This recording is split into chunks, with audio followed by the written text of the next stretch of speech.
My name is Ivy Colton. I'm 29. If you had done something with your life, I wouldn't have to explain you to people.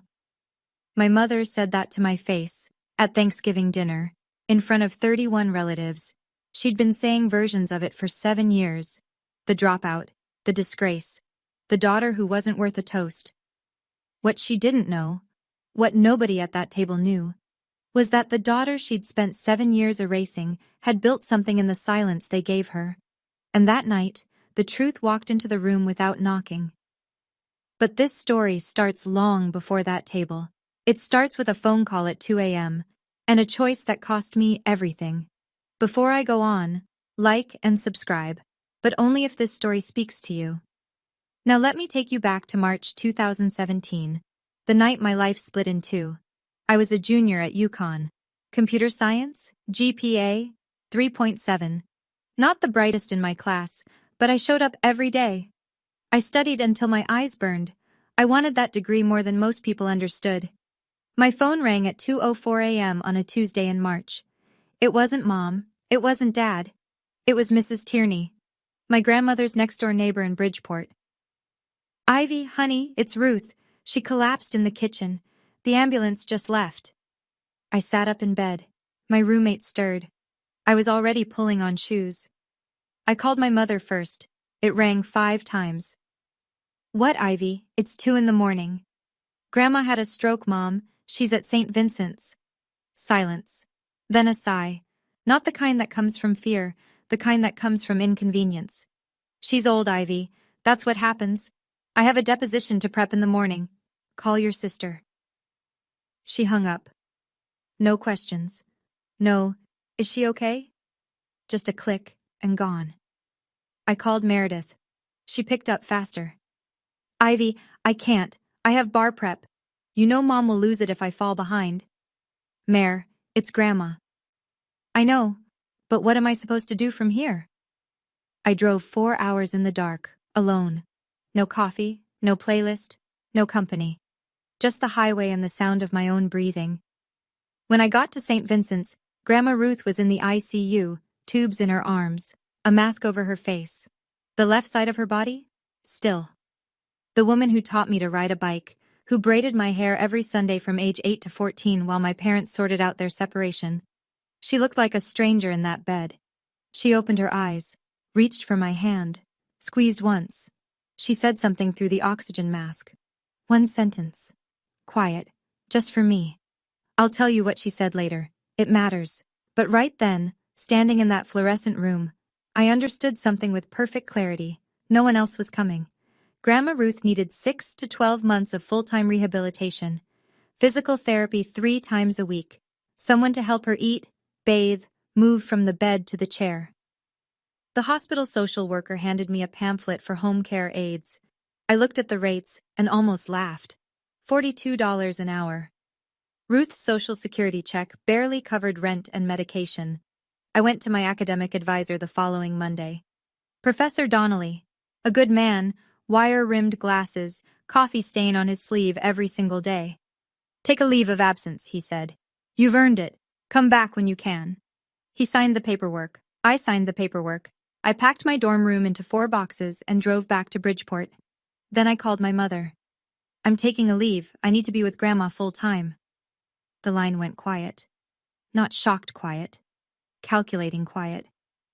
"Don't tell anyone in the family," she said. "What?"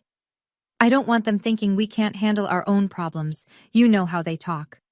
"But it's the truth, Mom." Her voice dropped, flat, final. "The truth is, you're quitting. That's all they need to know." I stood in Grandma Ruth's kitchen, phone pressed to my ear, watching Ruth through the doorway. She was asleep in the hospital bed we'd rented for the living room, her left hand curled against the blanket like a fallen leaf. I wanted to fight. I wanted to say, "I'm not quitting, I'm choosing. There's a difference and you know it." But Ruth had just come home. She needed calm. She needed me present, not on the phone screaming at a woman who had already decided what the story would be. So I said nothing. And my mother began writing the first draft of a lie she would tell for the next 7 years. The 4th of July barbecue was at Aunt Linda's house in Glastonbury. 20-some people, burgers, citronella candles, Kids running through the sprinkler, I almost didn't go. But Grandma Ruth asked me to push her wheelchair out onto the patio, and I couldn't say no to a woman who'd spent 3 months relearning how to hold a fork. We arrived 40 minutes late. I'd been doing Ruth's afternoon stretches, the ones the physical therapist showed me, the ones that made Ruth grip the armrest and whisper curses she thought I couldn't hear. When I pushed her through the back gate, I felt it immediately. The air shifted. People looked at me too long, then looked away too fast. Aunt Linda came over first. She put her hand on my arm. "Honey, are you okay? Your mom told us." I glanced across the yard. My mother stood by the drink table, dabbing her eyes with a napkin, surrounded by 3 of my aunts. She looked up, caught my gaze, looked back down at her plate. "That's not exactly what happened," I said. "Grandma needed—" "Ivy, please." My mother's voice carried across the patio, soft, trembling. "Not here. Not today." Every head turned, not toward her, toward me. Like I was the one causing a scene. Like I was the one making a grieving mother cry at a family barbecue. I closed my mouth. Grandma Ruth reached up from her wheelchair and squeezed my wrist. She didn't say a word. She didn't need to. I spent the rest of the afternoon in the corner of the yard with a paper plate I never touched, watching my mother receive hugs from people who thought she was brave. On the drive home, my phone buzzed. A text from Meredith. "Mom's really upset. Why do you always have to make everything about yourself?" I pulled over, read it twice. Then I put the phone in the glove compartment and drove my grandmother home in silence. 6 months later, Ruth was stronger.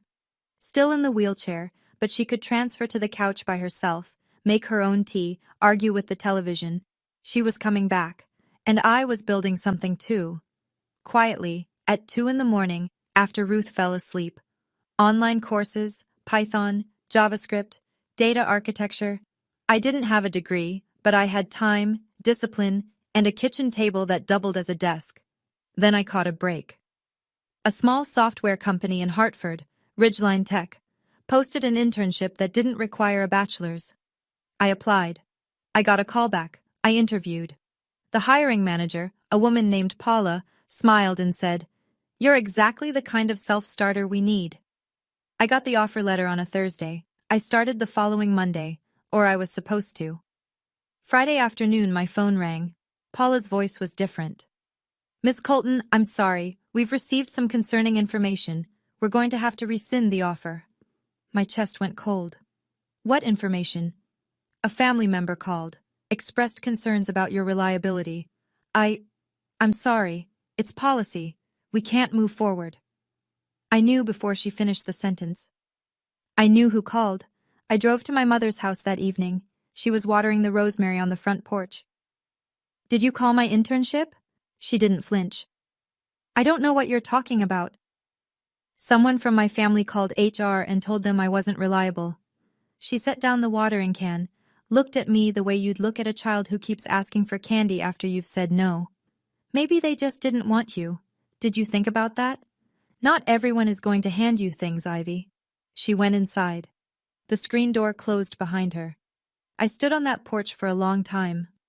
Back at Ruth's house that night, I sat at the kitchen table and stared at nothing. Ruth wheeled in from the living room. She watched me for a while, longer than usual. I thought she was just tired. I didn't know it then. But someone in that house had already started collecting the truth. I just wouldn't find out for years. Let me tell you what rock bottom looks like when no one is watching. I was 24. I lived in a studio apartment in Bridgeport. $650 a month, radiator that clanked all night, a window that faced a brick wall. I freelanced web projects for small businesses. A bakery in Milford, a landscaping company in Shelton, a dentist's office that needed an online booking form. $15 an hour, sometimes $20 if the client didn't haggle. Ruth's Social Security covered her rent, but not her medication. The blood thinners alone were $380 a month after the Medicare gap. I covered the difference, every month. Without asking anyone? Without anyone asking me? My savings account had $1,140 in it. That number went down every month, never up. But that wasn't the worst part. The worst part was Thanksgiving. Every year I went. Because Ruth wanted to see the family. Because she loved her granddaughters, both of us, even if the room only loved one back. And every year, my mother delivered the same performance. The sad sigh when someone asked about me. The proud glow when someone mentioned Meredith. The way she'd pat my hand across the table and say, "We're just glad you're here, honey," like I was a rescue dog she was fostering out of charity. And the relatives? They weren't cruel. They were just misinformed. They believed the first story they heard because the first storyteller cried the hardest. If I stayed silent, I knew exactly what would happen. I'd go broke within 6 months. I'd lose the ability to pay for Ruth's medication. And I'd spend the rest of my life as a cautionary tale my mother told at dinner parties. The daughter who almost was. One night, I sat in front of my laptop. A side project I'd been building for months. A logistics management tool for small freight companies. I'd been testing it with a trucking company in New Haven. The owner said it saved him 11 hours a week. I looked at it, really looked at it. It was good. It was genuinely, undeniably good. And something in me shifted. I made a decision in January 2019. No announcement, no manifesto. Just a choice made at a kitchen table at 1 a.m. with the radiator clanking and a cup of cold coffee next to my laptop.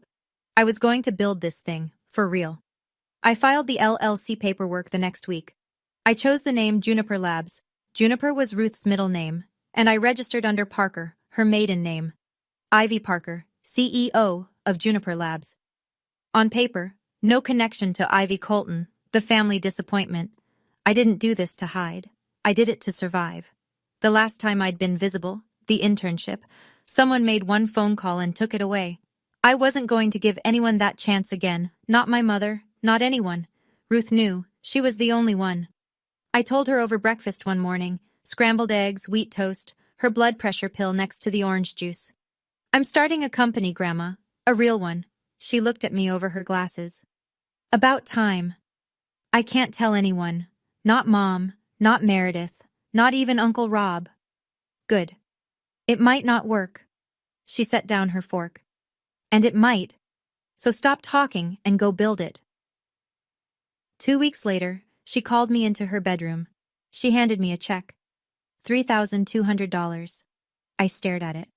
"Grandma, this is everything you have." "I know what it is. I can't take this." She took my hand. Her grip was weaker on the left side, but it was still firm enough to mean business. "I didn't raise you to be small, Ivy. Take the money, buy whatever computers need buying, and don't you dare pay me back." I bought a server. I built the first production version of Juniper's platform in Ruth's spare bedroom, sitting on a folding chair, working 16 hours a day. No one clapped, no one noticed. That was the point. Let me move fast here, because 3 years of building looks a lot less glamorous than people think. Year 1. I had 3 clients, all small freight companies in Connecticut and Western Massachusetts. I drove to each one personally, installed the software on their office computers, trained their dispatchers. Revenue, $48,000. Enough to keep the lights on, keep Ruth's prescriptions filled, and reinvest every leftover dollar back into the platform. Year 2. Word spread, not through marketing, but through truck drivers talking to truck drivers at rest stops and loading docks. 17 clients. I hired my first employee, a developer named Marcus, who worked remotely from Philadelphia. Revenue, $310,000. I moved out of the studio and into a 1-bedroom. Ruth got a new wheelchair, the kind with actual cushioning. Year 3. 82 clients across 14 states, 6 employees, all remote. Revenue, $2.1 million. A venture capital fund in Boston called and asked if I was raising a round.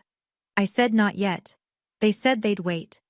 And through all 3 of those years, I kept going to Thanksgiving, because Ruth asked me to, because she loved those gatherings even when they didn't love me back. And every single time, the ritual played out the same way. "Still no degree?" my mother would say to whoever was listening. "Meredith just made junior partner. We're so proud." At Thanksgiving year 3, Aunt Linda's daughter-in-law asked me directly, "So what do you do exactly, Ivy?" Before I could open my mouth, my mother answered for me. "She does some computer thing, freelance, I think." She didn't look at me when she said it. She never did. Ruth caught my eye from across the table and gave me the smallest nod, the kind only I could read. Not yet. Then year 4 happened, and everything accelerated. A phone call from San Francisco, a number that made me sit down on the floor of my apartment. But that, I'll get to in a moment. Okay, let me pause here for a moment. Ivy just got a call that could change everything. But before I continue, I have to ask you something.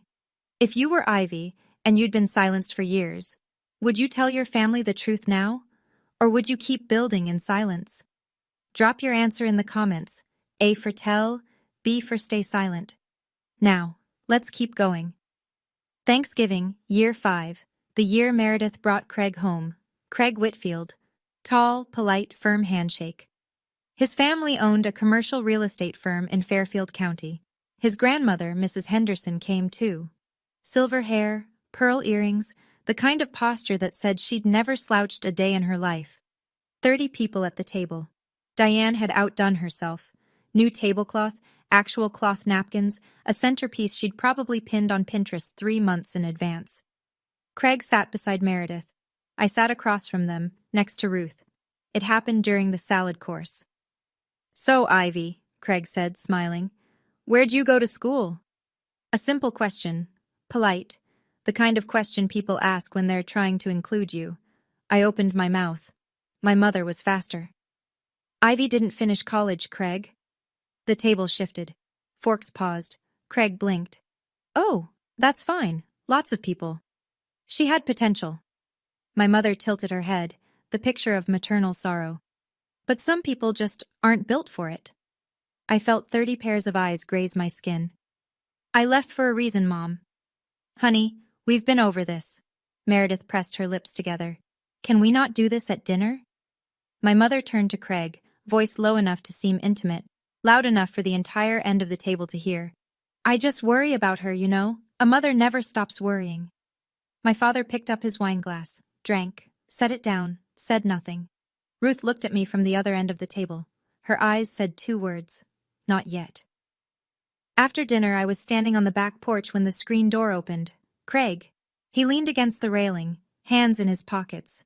For what it's worth, he said, your mom seems complicated.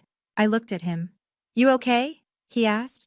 It was the first time anyone in Meredith's orbit had asked me that. The first time someone new hadn't simply accepted my mother's version as gospel. I will be, I said. He nodded. Went back inside. I stood in the cold for another 10 minutes, watching my breath disappear into the dark. January. A Tuesday. I was buying dish soap at the Stop and Shop on Boston Avenue when I heard my name. Ivy? Ivy Colton? I turned. Uncle Rob stood at the end of the aisle, a basket of groceries in one hand, a look on his face like he'd just seen someone back from the dead. He set the basket down and hugged me. Tight. The kind of hug that lasts 3 seconds too long because the person means it. Kiddo, I've missed you. He pulled back, both hands on my shoulders.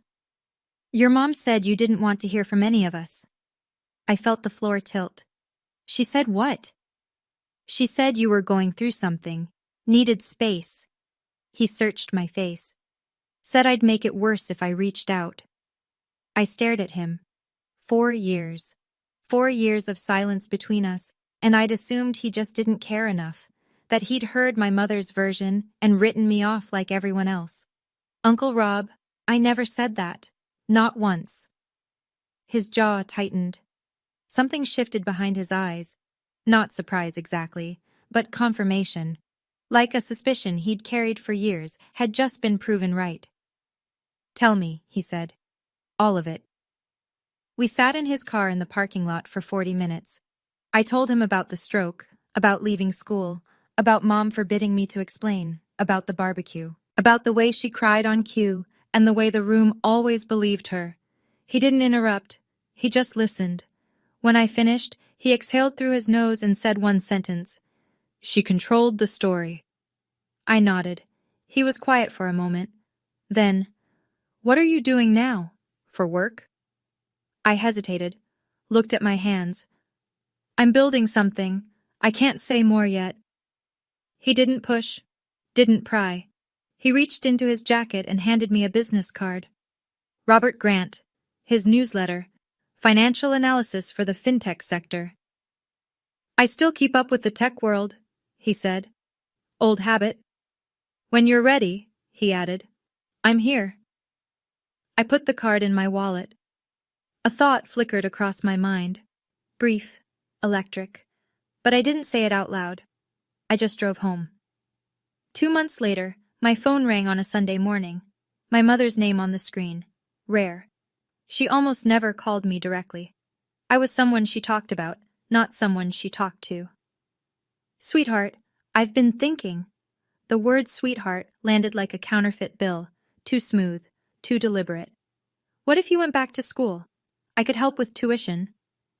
There it was, the trap, perfectly set, neatly wrapped. If I went back, she'd get a new narrative, the selfless mother who saved her wayward daughter. If I refused, she'd get a different one, the ungrateful child who rejected help. Either way, she won. I appreciate the offer, Mom, but I'm fine where I am. Where are you, Ivy? Doing what? You can't keep hiding. I'm not hiding. A pause. When she spoke again, the sweetness was gone. You know what people say about you, right? At every gathering. They pity you, Ivy. Is that what you want? My hand tightened on the phone. What I want is for you to stop speaking for me. I speak for you because you have nothing to say. Click. I sat in my car outside Ruth's apartment. My hands were shaking. Not from sadness. I'd burned through sadness years ago. This was something different, sharper, cleaner.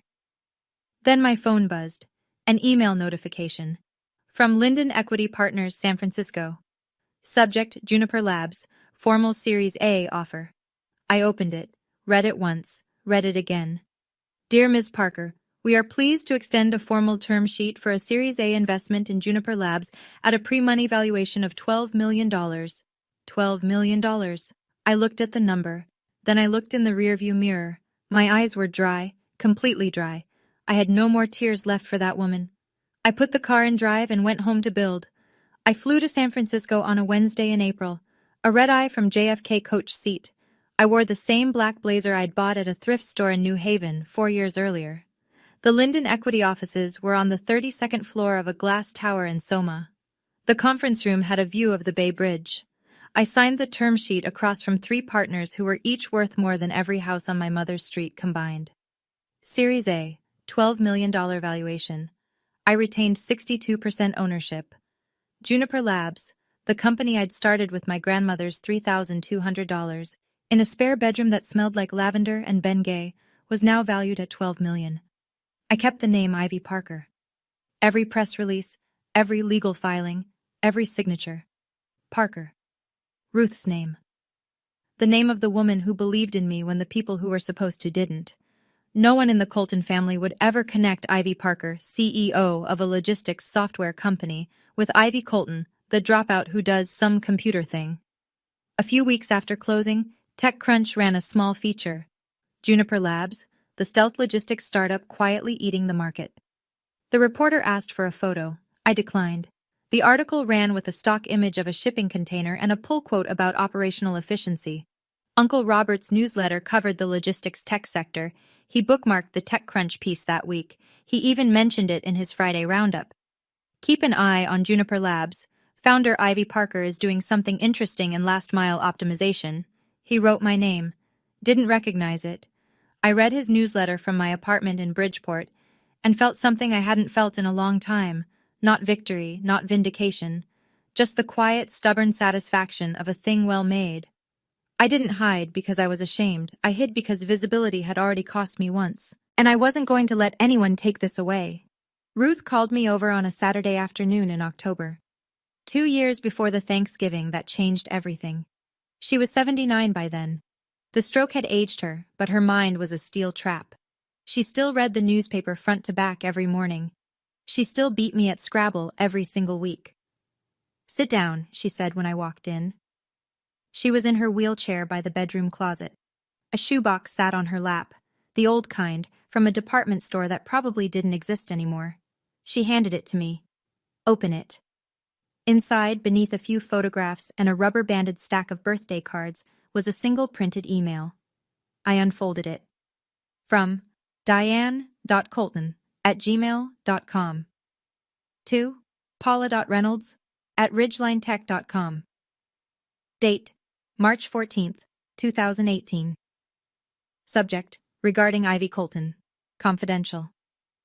I'm writing out of concern for my daughter, Ivy Colton. She has a history of unreliability, and I would hate for your company to be put in a difficult position. I love my daughter, but I believe in honesty, and I feel it's only fair to warn you. The words blurred. My hands were shaking. Grandma, how long have you had this? Since the week it happened. She used my computer and forgot to sign out. I printed it before she could delete it. Why didn't you tell me sooner? She reached over and put her hand on mine. Steady. Because you weren't ready. You would have confronted her, and she would have destroyed you. You needed to be standing on your own ground first. She looked at me. Really looked, the way she did when she wanted me to hear something with more than my ears. Are you standing now? I thought about the Series A, the 22 employees, the platform that ran supply chains for 200 businesses across 18 states. I'm standing. Then you hold on to that, and you wait for the right moment. She squeezed my hand. If she ever tries to rewrite history in front of the people who matter, you show them the ink. I took the email home. I put it in my safe. I told myself I'd never need it. I was wrong. 3 weeks before this year's Thanksgiving, I was at Meredith's apartment picking up a coat I'd lent her the previous winter. She was on the phone when I walked in. Speaker on. She didn't hear me come through the front door. My mother's voice filled the room. I've invited the Hendersons and Uncle Frank's family this year, 30 people. I want this to be the year Meredith announces her engagement to Craig. It needs to be perfect. I stopped in the hallway, my hand on the door frame. And if Ivy starts anything, my mother continued, I need you to handle it. You know how she gets. Meredith sighed. She doesn't get anything, Mom. She just sits there. Exactly. My mother's voice sharpened. And it makes me look bad. Like I raised a zombie. Meredith didn't respond to that. The silence was its own kind of agreement. I walked backward, quiet, out the front door. I didn't take the coat. In the car, I sat with the engine off. I could hear my own pulse. Not racing, steady, resigned. Then my phone buzzed. An email from a name I didn't recognize at first, an editor at Forbes. Dear Ms. Parker, we'd like to feature Juniper Labs in our 30 under 30 list for logistics technology. The piece will publish on November 27th. We'll need a professional photo and a brief interview at your earliest convenience. November 27th, Thanksgiving Day. I read it 3 times. I didn't plan this. I hadn't whispered into the universe or made some secret arrangement. Forbes had their schedule. I had mine. And the two had just collided on the one day of the year my mother reserved for reminding 30 people that I was nobody. I looked out the windshield at the bare November trees. I didn't smile. I didn't cry. I emailed back. I'd be happy to participate. November 27th, the same table, the same people, the same mother with the same story. But this time, the story had a different ending, and she didn't write it. Thanksgiving morning. I stood in front of my bathroom mirror at 7:15. Gray sweater, jeans, boots, no jewelry except the small pearl studs Ruth gave me for my 21st birthday. I looked exactly the way I'd looked at every family gathering for 7 years. Unremarkable. On purpose. I picked up Ruth at 8. She was already dressed and waiting in her wheelchair by the front door, a tin of homemade shortbread on her lap. You look nice, she said. I look the same as always. Exactly. We drove an hour to my parents' house in Glastonbury, the Colonial on Maple Ridge Drive, white clapboard, black shutters, a porch my father painted every other spring. Cars already lined the street, at least a dozen. I helped Ruth out of the car, unfolded her wheelchair, and pushed her up the driveway. The front door was open. Warm air and the smell of roasting turkey spilled out. Inside, the house hummed. Voices, laughter, a Motown playlist my mother put on every year to prove she was fun. I wheeled Ruth through the threshold. The living room was full. Aunt Linda by the fireplace with her husband Tom, Uncle Frank and his wife near the bay window. Tommy, my cousin, helping his toddler out of a snowsuit. Mrs. Henderson, Craig's grandmother, perched on the settee with perfect posture, clutching a glass of sparkling water. And at the center of it all, my mother. Burgundy dress, pearls, hair freshly done, holding court near the kitchen archway like she was hosting the Emmys. She saw me, smiled. It didn't reach her eyes. It never did. "Oh, Ivy, you brought Mother, how nice." She turned back to Aunt Linda without missing a beat. Ivy still lives near Mother. It gives her something to do. My father appeared from the kitchen, wine glass in hand. He squeezed my shoulder. "Hey, kiddo." Then he was gone, back to wherever he went to avoid everything. Uncle Rob stood in the far corner talking to Frank. He looked up and caught my eye. A small nod, a warm one. I pushed Ruth to her place at the table. She reached up and held my hand. "You okay, baby?" "I'm okay, Grandma." I didn't know it yet, but in less than 2 hours that room would look at me differently. All of them. At the same time. Dinner was called at 4 o'clock sharp. 31 people settled into chairs around a long table, assembled from 3 smaller ones, the seams hidden under a cream linen tablecloth my mother ironed that morning. I know because she told 4 people. My mother stood. She lifted her glass. The room quieted. "I want to thank everyone for being here. This year is special." She beamed at Meredith. "Meredith and Craig are engaged." Applause. Craig smiled modestly. Meredith held up her left hand, a princess-cut diamond that caught the chandelier light. "Meredith, you've made us so proud," my mother continued. "Junior partner at 31, and now a beautiful engagement. Everything a mother dreams of." She paused. Let it land. Then her gaze drifted down the table, slowly, deliberately, until it found me. "And Ivy." She tilted her head. That look, pity sculpted to perfection. "We're just grateful you're here. We keep hoping next year will be your year." A few sympathetic smiles. Uncle Frank looked at his plate. Tommy's wife glanced at me, then away. Mrs. Henderson, Craig's grandmother, leaned toward me from 2 seats down. "What do you do, Ivy?" Before I could draw breath, my mother answered. "Ivy is figuring things out. She left college a few years ago." She lowered her voice just enough to seem discreet, just loud enough for half the table to hear. "It's been a journey." She pressed on journey, like it was a wound she was dressing in public. Meredith added, without looking up from her plate. "She's really good with computers, though. She fixed my printer once." Laughter. Not cruel, polite, reflexive, the kind of laughter that comes when people don't know what else to do. I set my fork down. Didn't speak. From the far end of the table, Ruth's voice cut through clean and steady. "Ivy is more than what you've been told." The laughter stopped. My mother's smile tightened. "Mother, please, let's just enjoy dinner." Ruth looked at my mother, said nothing more, but her eyes held something. A clock ticking down. A warning no one in that room understood. Except me. Under the table, I felt my phone vibrate in my pocket. I didn't reach for it. But somewhere in that room, at least 3 other phones had just buzzed too. After dinner, the table scattered into the living room. Coffee, pie, the easy noise of people settling into the second act of a long afternoon. I was standing near the bookshelf holding a cup of tea I hadn't sipped when I heard my mother's voice. She was on the sofa. Mrs. Henderson sat beside her. My mother leaned in, close enough to seem confidential, far enough that her voice carried to anyone within 10 feet. "Between you and me, Margaret, I sometimes wonder if Ivy dropped out because of mental health issues." My fingers tightened around the cup. "We've tried to help. She refuses." My mother pressed a hand to her chest. "I don't say this to be cruel. I say it because a mother carries that weight alone." Mrs. Henderson's expression was unreadable. Aunt Linda, standing behind the sofa, heard every word. So did Tommy. So did Craig, who was refilling his coffee at the sideboard 3 steps away. I set the tea down on the shelf. I walked over. My shoes were quiet on the carpet, but every person near that sofa tracked my movement. "Mom, I need you to stop." She looked up, startled or performing startled. "Ivy, I was just... You were telling a stranger I have mental health issues, in front of our family." I kept my voice even. Level. That's not concern. That's cruelty. Her eyes glistened on command. I just worry about you. My father's voice came from the corner, half a question. Diane, maybe. Kevin, don't. She didn't even turn.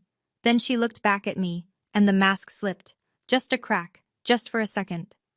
Underneath was something cold and certain. If you had done something with your life, I wouldn't have to explain you to people. 30 people. That sentence landed on all of them. Tommy looked at his wife. Aunt Linda covered her mouth. Craig set down the coffee pot and stared at the floor. From the end of the room, in her wheelchair, Ruth spoke. 2 words, clear as a bell. That's enough. And then Uncle Rob's phone buzzed, and everything changed. Rob pulled the phone from his shirt pocket. Reflex, the way you check a notification without thinking. He glanced at the screen, then he stopped. His thumb hovered, his mouth opened slightly. He read it again. I watched from across the room. I didn't know what the alert said, but I knew from the way his face changed, the way the color drained from his cheeks and then came flooding back, that it was happening. Ivy? His voice was quiet, almost a whisper, but the room was already silent from my mother's last sentence, and in that silence, his single word carried like a gunshot. I looked at him, he looked at me, then he looked at Ruth, then back at his phone. Is this you? Uncle Frank was the first to move. What is it, Rob? Rob turned the phone around. Frank took it, read. His eyebrows climbed his forehead. Good Lord, Frank said. Aunt Linda was already pulling out her own phone. Her thumbs moved fast. I could see the glow of a search engine reflecting off her glasses. 3 seconds. 5. Oh my God! She turned her screen toward the table. A photo. The one I'd taken 2 weeks ago in a studio in New Haven, the only professional portrait I'd ever sat for because Forbes had required it. My face, my name, a headline about an acquisition worth $47 million. One by one, heads turned. Tommy, his wife, Uncle Frank's daughter, Craig, Mrs. Henderson. They looked at the phones. Then they looked at me. My mother stood in the center of the room. She hadn't moved. She looked from face to face, trying to read the room the way she always did, trying to find the current so she could steer it. What? She said. What is everyone looking at? No one answered her. Meredith reached for Craig's phone. He handed it to her without a word. She read. Her hand dropped to her lap. She set the phone face down on the cushion beside her and stared at the carpet. My mother was the last person in the room to find out, and for the first time in 7 years, she had nothing to say. I need to stop here for just a second. The room is silent. 30 people are staring at Ivy. Diane still doesn't know what's happening. What do you think happens next? Does Ivy stay calm, or does she finally let it all out? Type C for calm, D for eruption. And if this story has you on the edge of your seat, hit subscribe now. Let's keep going. My father walked over to my mother. He held out his phone, screen up. She took it, read. I watched her face move through 3 stages. Confusion, her brow furrowed, her lips parted. Shock, her chin pulled back, her grip on the phone tightened. And then something I had never seen on my mother's face in 29 years of being her daughter. Fear. This isn't real, she said. Uncle Rob stood up from his chair.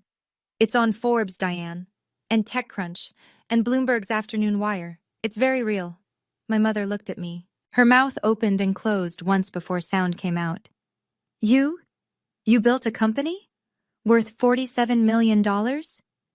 Yes. And you didn't tell us? The question landed in the room like she'd thrown a glass against the wall. Because even now, even standing in the wreckage of her own narrative, she made it about her, about what she hadn't been told, about what she'd been denied. I kept my voice steady. You never asked what I was building. You only ever told people what I wasn't. The silence that followed was so complete, I could hear the ice shifting in someone's glass on the far end of the table.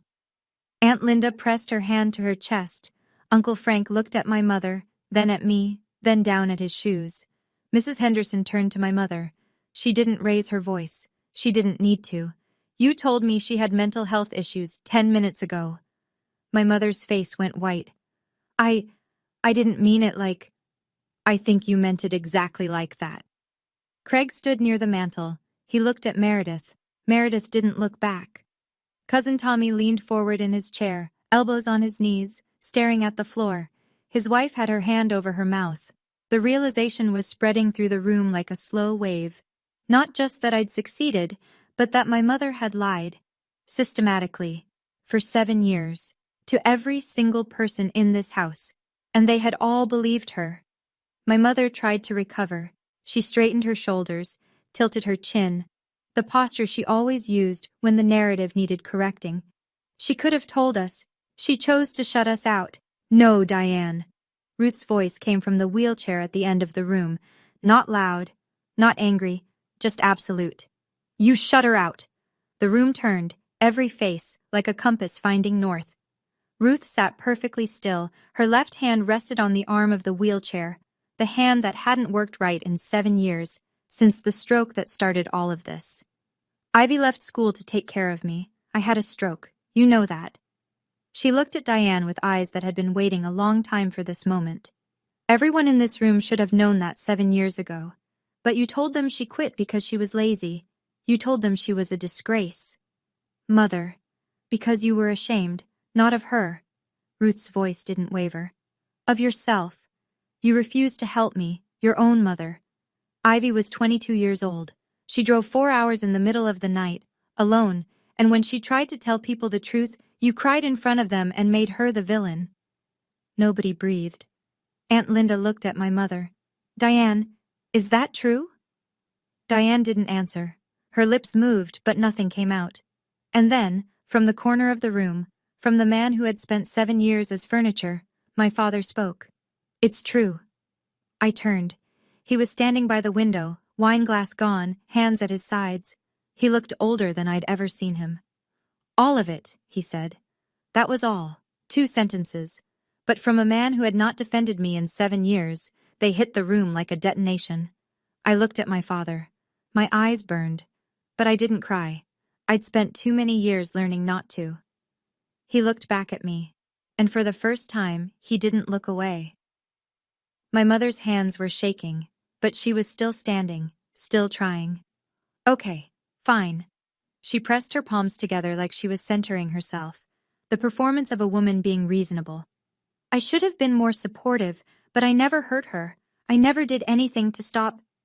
You called my internship. 4 words. The room went still again. My mother froze. Not dramatic, clinical. The way a person freezes when they hear a sound in the house at 3 a.m. In 2018, I said, a software company in Hartford, Ridgeline Tech. They offered me a position. 1 week before I started, you called HR and told them I was unreliable. That's ridiculous. Her voice climbed half an octave. I opened my phone. The photo I'd taken of the printed email, the one Ruth had pulled from a shoebox 2 years ago. I'd kept it in my safe. I'd saved a copy on my phone. I never wanted to use it. I handed it to Rob. He adjusted his glasses. He read it aloud. I'm writing out of concern for my daughter, Ivy Colton. She has a history of unreliability, and I would hate for your company to be put in a difficult position. I love my daughter, but I believe in honesty. He trailed off. He didn't need to finish. The room had already heard enough. He set the phone on the coffee table, looked at my mother. You sabotaged your own daughter. I was trying to protect her. From what? His voice was quiet, devastatingly quiet. From succeeding? Uncle Frank leaned back in his chair. Jesus, Diane. Meredith was still on the sofa. Her face was pale. Mom, did you really do that? My mother didn't answer. She looked around the room, the slow, searching look of a person who has always been able to find at least one ally and is discovering for the first time that there are none. 30 faces, not one looked back with sympathy. Craig stood a step behind Meredith. I noticed something small. His hand, which had been resting on her shoulder, was gone. He'd moved it to his side, a tiny gesture. But in that room, at that moment, it said everything. My mother sat down. Not gracefully. Not the way she normally lowered herself into a chair, smoothing her dress, crossing her ankles. She just dropped. The cushion sighed under her weight, and she cried. Real tears this time. I could tell the difference. I'd been watching her manufactured grief for 7 years, and this wasn't that. This was ugly, unpracticed. The sound of someone whose stage had collapsed beneath them.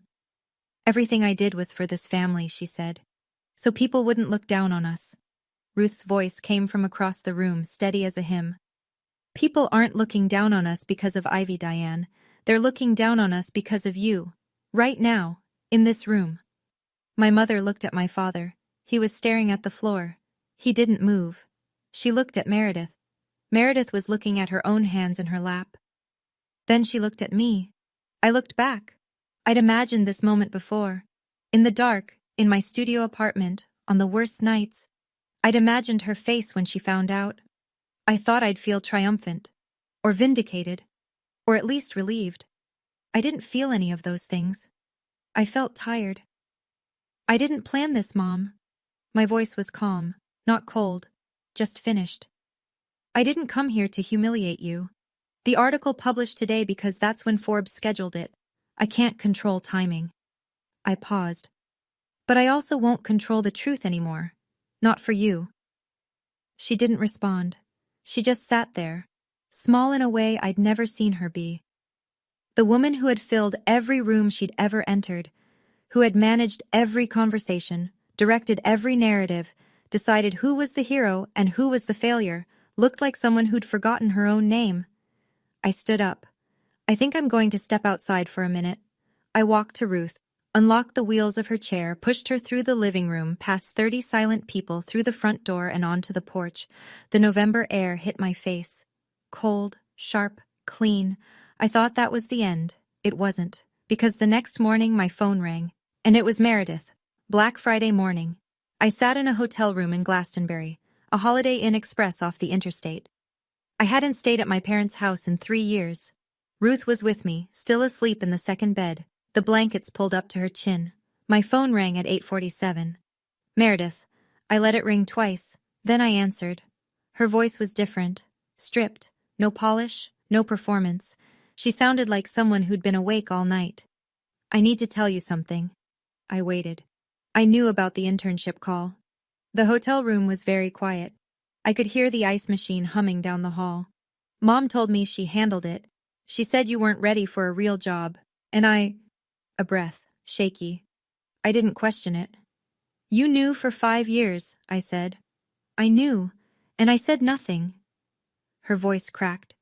Because if I questioned her, I'd become you, and I was terrified of that. I closed my eyes. So you let me be the sacrifice? Yes. The word came out raw. No excuse attached. No but. And I'm not calling to ask you to forgive me, she continued. I'm calling because you deserve to know that I know what I did, and I'm sorry. The silence between us was long. It held 7 years of Sunday dinners and unreturned texts and a printer joke that 30 people laughed at. I don't know what to do with your apology right now, Meredith, but I hear it. That's more than I deserve. A pause. Then she said something unexpected. Craig told me something last night, after we got home. What?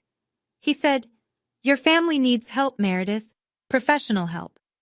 He said he won't move forward with the wedding until I address this.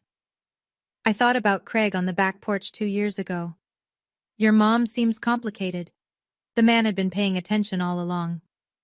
I think he's right, Meredith said quietly. So do I. Neither of us said goodbye. She hung up first. I sat on the edge of the bed and watched the gray morning light push through the curtain. That afternoon, I drove back to my parents' house.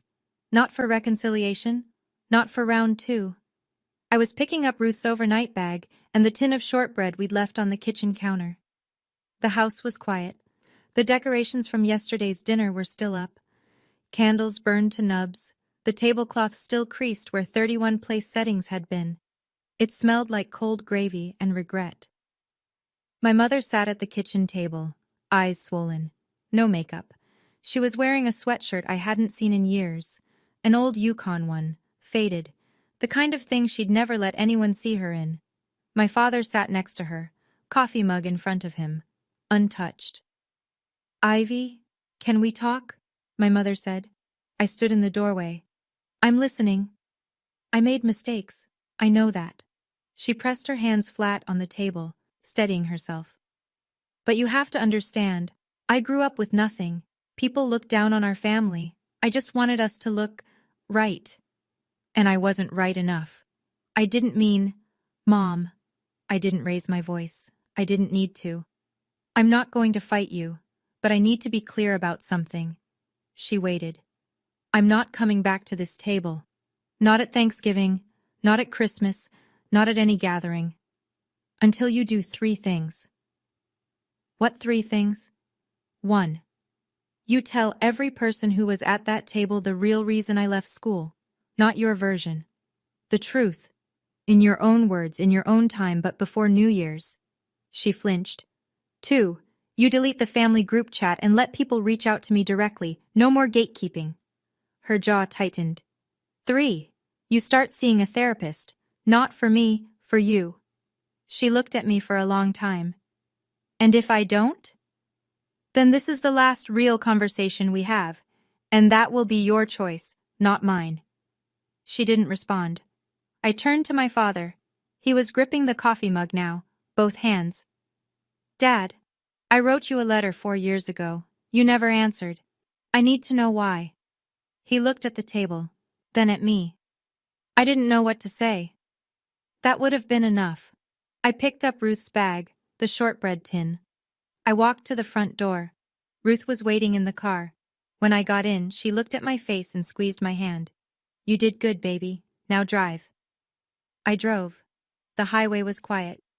Black Friday traffic had cleared by late afternoon. Everyone already where they needed to be, shopping bags full, ovens cooling, just me, Ruth, and 60 miles of Connecticut pavement. Snow had started to fall, light, the kind that doesn't stick but makes the air look silver. The radio was on, some news anchor running through Black Friday retail numbers, normal things, easy things. Ruth reached over and turned the volume down. You never told them what I said to you in the hospital. I glanced at her. No, that's between us. Can I say it again? I nodded. She straightened in her seat, as much as the wheelchair-bound muscles would allow. She looked at the road ahead through the windshield, not at me, the way people do when they're saying something they want to get exactly right. I said, they will try to make you small. Don't let them, but don't become them either. I kept driving. My eyes burned. The road blurred for a second, then cleared. I spent 7 years trying to honor both halves of that sentence. Be big, but don't be cruel. Build, but don't bulldoze. Win, but don't gloat. Stand tall, but don't stand on anyone. I think I did okay. You did more than okay, baby. Ruth settled back into her seat. She pulled the blanket higher over her lap. You did it clean. I laughed. A real one. The first one in this story. Maybe the first real laugh in years. It came from somewhere deep and unexpected, like finding a window open in a room you thought was sealed. Ruth smiled. She closed her eyes. I drove us home through the silver air, and for the first time since March 2017, since a phone call at 2 in the morning, since a 4-hour drive in the dark, since the first lie my mother told on my behalf, the quiet didn't feel like erasure. It felt like peace. 2 weeks after Thanksgiving, the fallout was measurable. Uncle Rob wrote a piece on his personal blog. No names, no locations, just an essay titled, When Families Silence the Wrong Person. It was about the way certain households appoint a scapegoat and a golden child, and how the people on the outside never question which is which. The piece was shared over 6,000 times. 3 readers emailed him to say they'd cried. He told me this over coffee in Bridgeport, shaking his head like he still couldn't believe what he'd witnessed at that table. Aunt Linda called me directly. First time in 4 years. She said she was taking over Christmas this year. Your mother won't be hosting. We think it's best if someone else handles it. She didn't say it with cruelty. She said it with the quiet finality of someone who'd made a decision and wasn't interested in debate. 3 relatives reached out in the first week. Uncle Frank left a voicemail. Brief, gruff, the way men of his generation apologize. I should have asked more questions, I didn't, I'm sorry. Tommy called. He cried on the phone. I believed her, Ivy. For 7 years, I'm so sorry, I just should have. I told him what I told all of them. You believed what you were told. I don't blame you for that. And Diane? She sent me an email, not a phone call. She didn't have the nerve. The email was short, 4 sentences. I understand your conditions. I'm not ready for all of them, but I've called Dr. Shelton and made an appointment for next Tuesday. That's what I can do right now. I read it twice.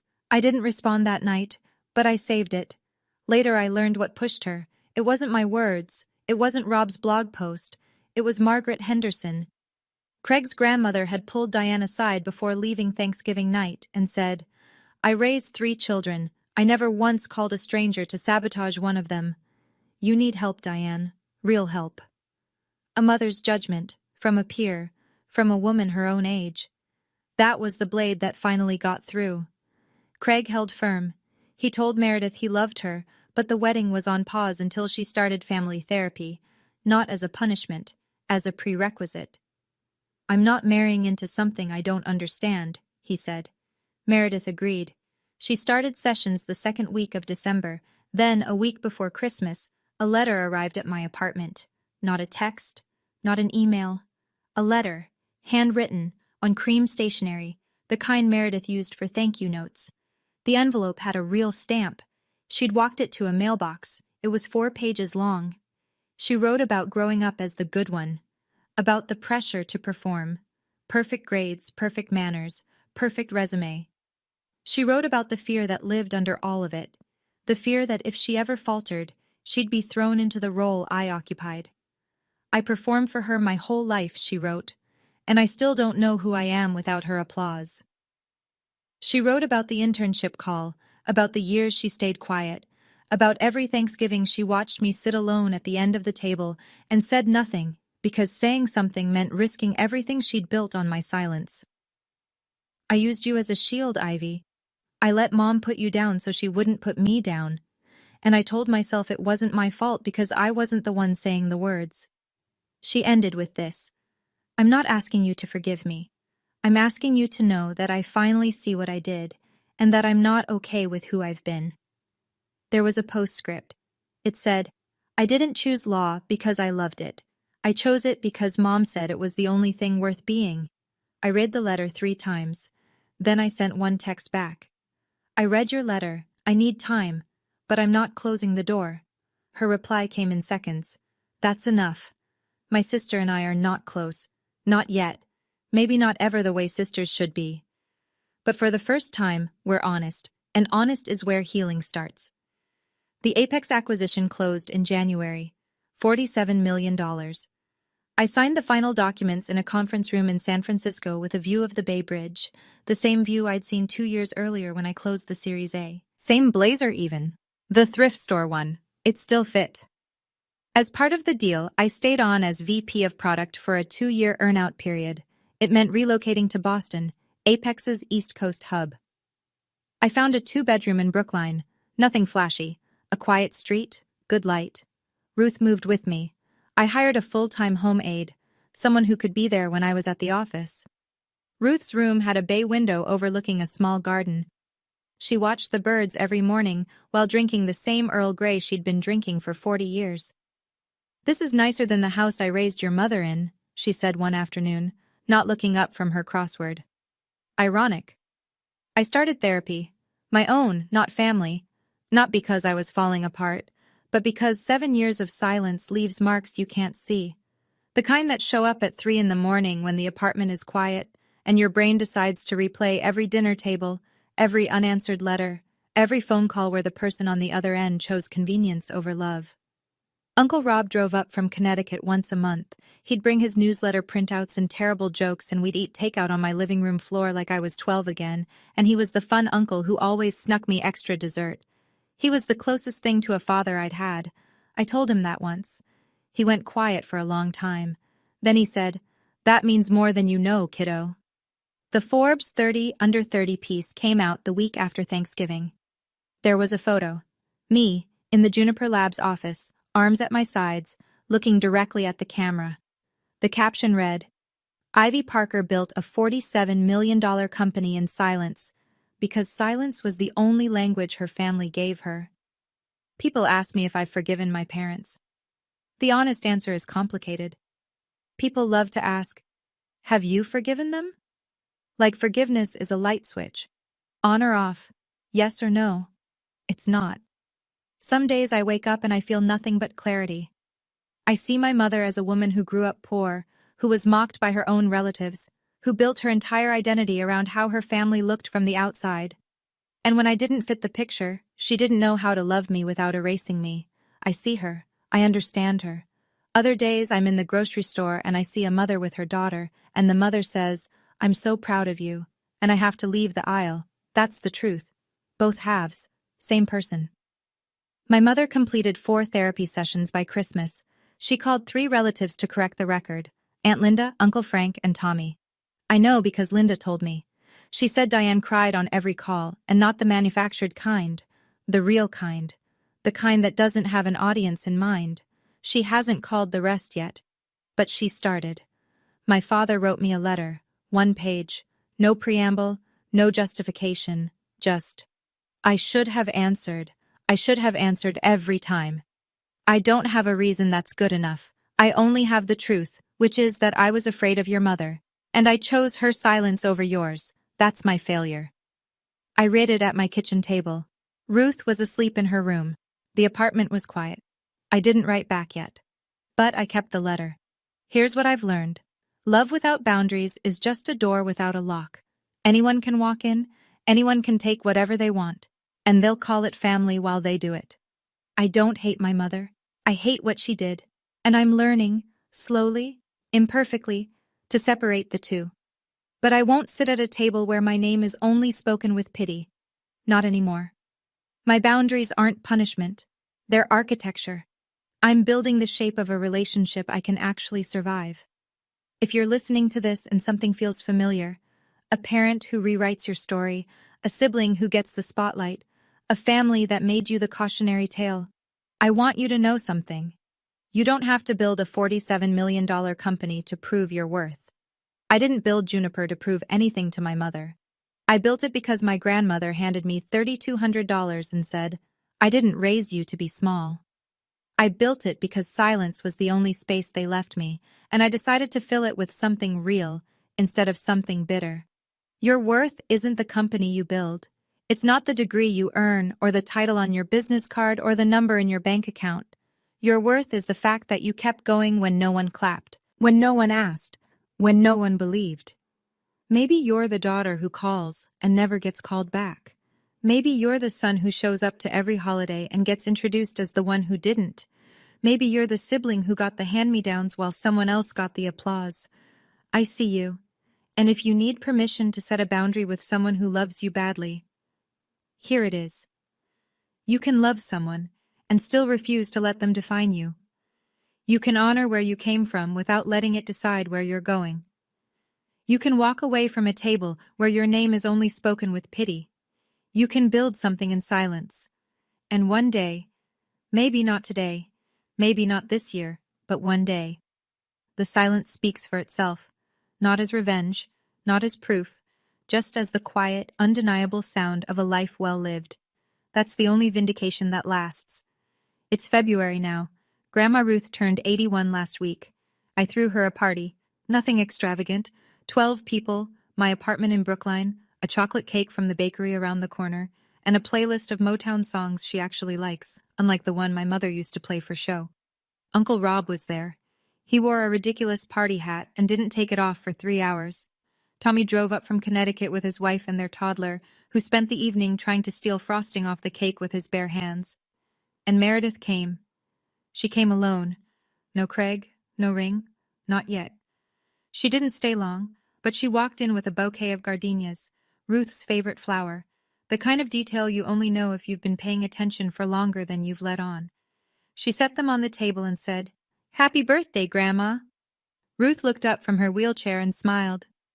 "Took you long enough." Meredith laughed. It was small and a little broken, but it was real. My mother wasn't there. Not because I didn't invite her. I did. She said she wasn't ready, and for the first time, I believed her. Because not ready is honest, and honest is where we start. Ruth sat at the head of the table. She looked around the room, at the faces, the flowers, the ridiculous party hat on Rob's head, the toddler with frosting on his chin. She looked at me. She smiled. "This is a good table," she said. She's right. It is a good table. I built it. Not with money, not with revenge, with patience, with silence, and with the people who showed up when no one was watching. My name is Ivy Colton. Some people know me as Ivy Parker. I'm 29, and I'm done being someone else's cautionary tale. This is my story, and I'm the one telling it now. Thank you for staying with me through this entire story. If Ivy's journey meant something to you, if you've ever been the one sitting quietly at a table where your name was only spoken with pity, I'd love to hear your story. Drop it in the comments. And if you want more stories like this, check the description. There's one I think you'll connect with just as deeply. I'll see you there. Whoa. Wouldn't it be good if I could get Lester to do that? Hey, Trauma, you know what? You've just given me a great idea. And by the way, I hope Take the second exit for freedom. This thing weighs 54 ton on the trailer. The truck weighs 90 ton, I think. I'm gonna weigh it. Anyway, I hope you all had a. I hope everybody. I'll go. This is my first stream in 2026. I hope everybody had a really great New Year's. I have seen some of you in other people's streams and stuff. I really hope you had a great time. Everybody around the world seems to be sick at the moment with man flus and stuff. But yeah, I really hope everyone had a great, safe time and had a lot of fun. But yeah, you know what, Trauma, I'm going to look into that. I'm going to see if I can actually get Lester to do that. That would be cool. Does that look like really dark?